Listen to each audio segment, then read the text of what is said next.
I'm Allison Connor, and I'm here with Kate Freeman and Natalie Bickham, and here is our presentation on our behavior replication study. For our project, we replicated a study that used contingency contracting, which is our independent variable, to increase physical activity and decrease social media usage, which are our dependent variables. All of us agreed that we wanted to increase our physical activity and that we spend too much time on social media. Physical exercise is an important behavior in our society. With high rates of obesity also come high rates of diseases such as diabetes and heart disease, which have become a problem in our society today. Social media usage has also become an unhealthy behavior in recent years. It is estimated that on average, Americans spend 4 hours a day on social media. In today's society, we have many children who spend their afternoons inside on the couch looking at a screen instead of outside getting physical exercise, sunshine, and social interaction. By decreasing social media usage, there's more time for social interaction and physical exercise, which can improve the lives of many children and adults. The independent variable of contingency contracting has been shown to be effective in increasing physical activity, decreasing social media usage, increasing time spent studying, increasing homework accuracy, and decreasing body weight. The article, Decreasing Excessive Media Usage While Increasing Physical Activity, posed the idea that increasing physical activity could decrease the social media usage in teens. Childhood obesity and the corresponding lack of physical fitness in adolescent children have become a national epidemic, according to K. Larwin et al. The participant was a 14-year-old female who is depressed, bored, and overweight and spent most of her time using social media. During a 9-month strict eating plan, the participant lost 30 pounds. However, it was primarily due to eating healthy with no change in physical exercise. The lack of physical exercise was still a concern due to the participants' complaints of unhappiness and boredom. Physical exercise became the target behavior, and being able to use social media became the reinforcer. This plan was necessary for the participant to track her own fitness levels. The reinforcement was determined by the amount of miles she was able to track while working out on a Bowflex tread climber. If she walked 1 mile, she earned 1 hour of media usage. If she went over the mile, then she was able to earn that many minutes more of media usage. For example, if she walked 1.5 miles or 1.5 miles, she earned an extra 30 minutes of media usage. During the 5 weeks of intervention, the participant lost 20 pounds and reached her goal weight of 115 pounds. The participant stated that she did not like the tread climber, but at the completion of the study, the spring weather was returning and she was glad to continue her exercise routine outside. Our participants and materials include 3 Ball State University graduate students, Natalie Bickham, Allison Connor, and Kate Freeman, who are enrolled in a graduate level advanced applied behavior analysis class. The materials that were used for this project were a treadmill, stationary bike, bicycle, and social media tracking applications. The stationary bike was able to track miles biked. Participants also used applications on their mobile phones to track miles biked when the stationary bike was not used. Social media was collected through social media tracking app. The app tracked the amount of minutes spent per day on social media apps. The app selected had the capability to select the apps to track, which allowed us not to track activities such as phone calls and text message. While these were tracked in the original study with the teenage girl, as working adults, these apps are often used on our cell phones for business and family purposes, not only for leisure, as was the case in the study. So we felt that it was important to not track those as social media usage. And physical exercise was tracked in miles. This was recorded by taking a picture of the workout equipment, showing mileage, or a screenshot if the activity was not done on an equipment machine. In my case, I used a treadmill and went every day of the treatment phases, so I just took a picture of the treadmill showing how many miles I had walked or ran that session. Other options we had agreed upon were using an app called Map My Walk, which tracks location to determine miles walked and can also be used when riding a bicycle as well. In the original study, the baseline phase lasted 2 weeks, while total duration of the project was 7 weeks. Treatment phase 1 lasted for 2 weeks, and treatment phase 3 lasted for 3 weeks. Participants engaged in activity at least 5 days of the week. Due to time constraints, each phase of our treatment lasted 1 week. In treatment phase 1, participants had to bike 1 mile in order to receive 1 hour of social media usage. An extra mile could be biked to earn an extra hour of social media usage. In treatment phase 2, 1.5 miles had to be biked in order to earn 1.5 hours of social media usage. An extra half mile could be biked for participants to earn an extra half hour of social media usage. If participants did not engage in any physical activity, then no social media could be used.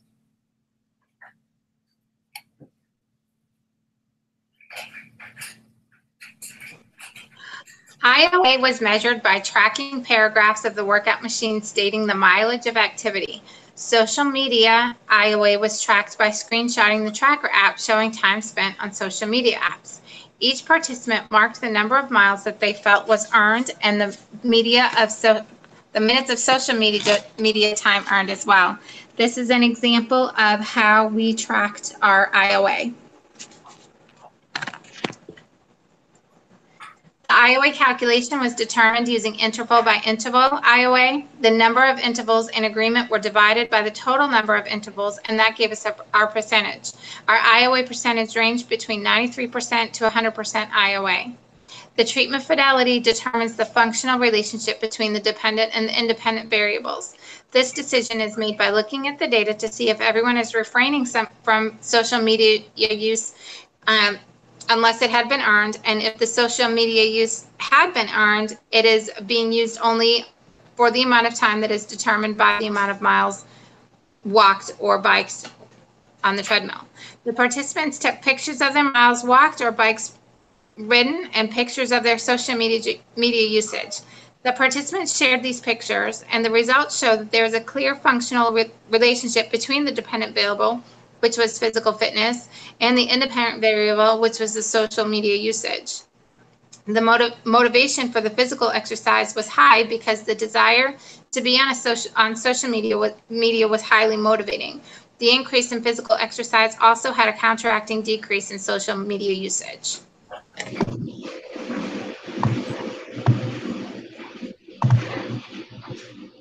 So here is an overview of my data. And as you can see, at the beginning, my physical exercise was at 0 because I was not working out at all. And my social media averaged for baseline condition to be about an hour, a little over an hour each week, or each day of the week. In phase 1, my physical exercise had an average of 1.14 miles, and my social media usage went down to an average of 48 minutes a day. In phase 2, my physical exercise average went to 1.6 miles a day, and my social media range went to a little over an hour that day. And here is my graph for physical exercise. So as you can see at the beginning, again, like I said, no exercise. And then in phase 2, I consistently did the 1 mile, and there was one day where I did an extra mile. And in phase 2, I did 1.5 miles, and there was one where I did 2.5, and one where I did 2. So as you can see, in my baseline condition, it was stable. In my phase 2 and phase 3, it shows that it doesn't really look stable, but at the same time, those are extra. Like I did extra physical activity, so I would consider that to be a good thing. And next, I will show you my graph for my social media usage.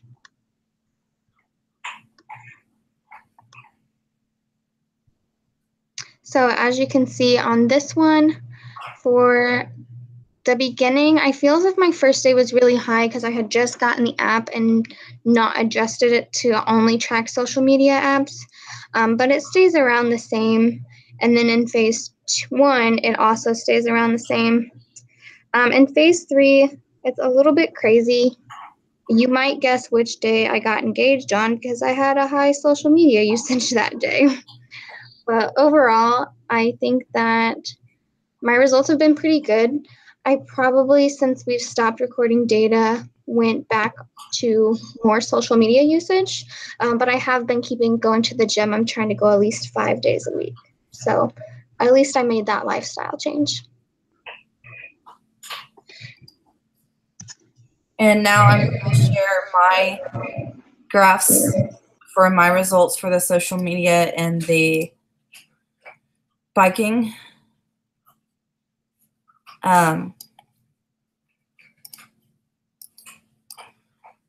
So this one right here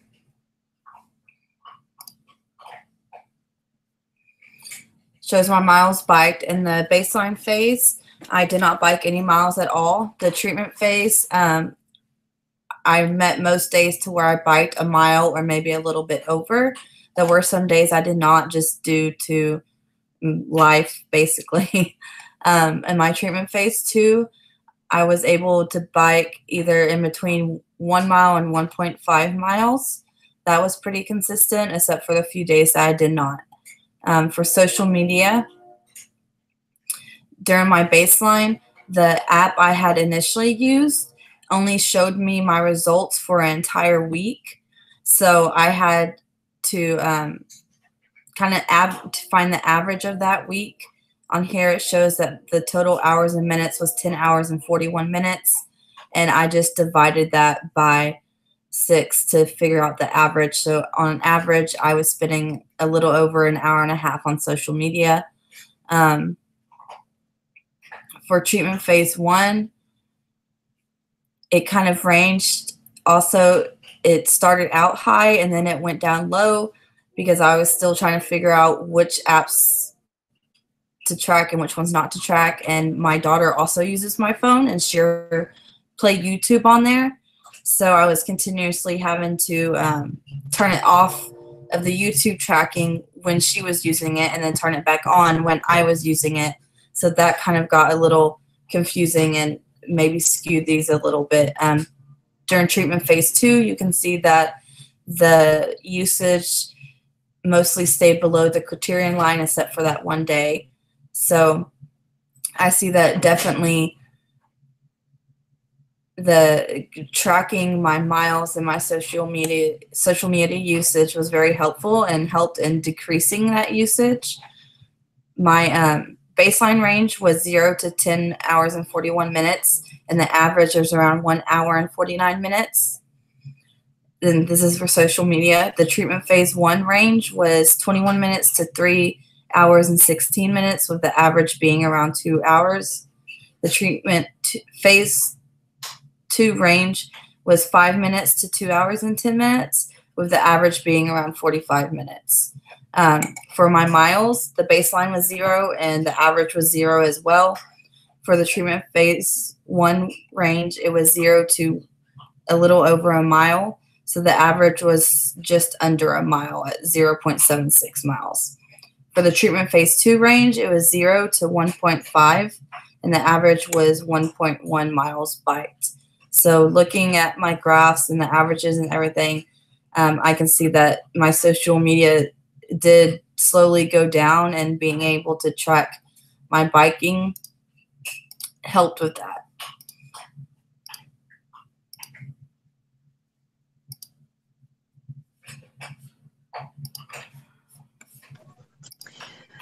My baseline for my physical exercise was 0.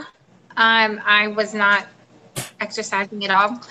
And and my social media, I wasn't using an app to track. So it was basically at 0 as well. But during phase 1, my average walking was about 1 mile. The issue with my data is I really only walked about 2 days a week due to time constraints and working. However, on the days that I did not work out, I made sure that I had treatment fidelity and did not use social media such as Facebook. However, with needing to use my phone for work, I did use it for that, but we didn't actually track that information. So I just made sure that I had treatment fidelity and made sure that my social media usage fell within the range of the miles. So there was a correlation between the miles walked and the amount of social media used. In conclusion, the concept of this study was to focus on physical exercise as the target behavior and the use of social media as the intervention. Other studies have been completed regarding limiting social media, but none had used physical exercise as the target behavior. Our team decided to replicate the article Decreasing Excessive Media Usage While Increasing Physical Activity because all three of us felt that we needed to increase our own physical activity. It is known that obesity is a problem for children in the United States and that electronics have an influence on their lack of activity. In the original study, the participant lost 20 pounds and decreased her media usage from 4 hours per day to around an hour per day. The replication of the study shows that